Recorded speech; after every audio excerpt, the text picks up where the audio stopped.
Mulungu wakumwamba tabwera kunoku, ndi mtima wokondwera kulowa mnyumba ye, chifukwa cha zabwino mwatichitirazi, tikukuyamikirani lelori,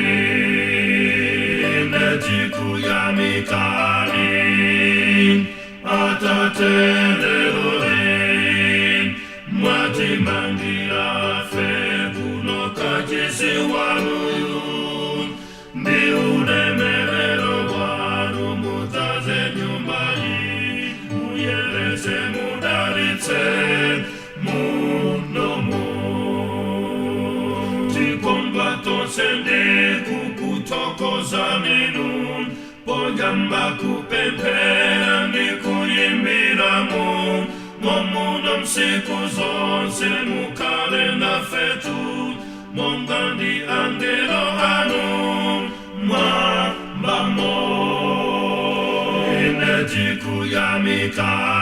Tikuyamikani Atate lelori, mwatimangira fe kuno kachisi wanuyu, ndi ulemerero wanu mutaze nyumba hii, muyerese mudaritse munomu.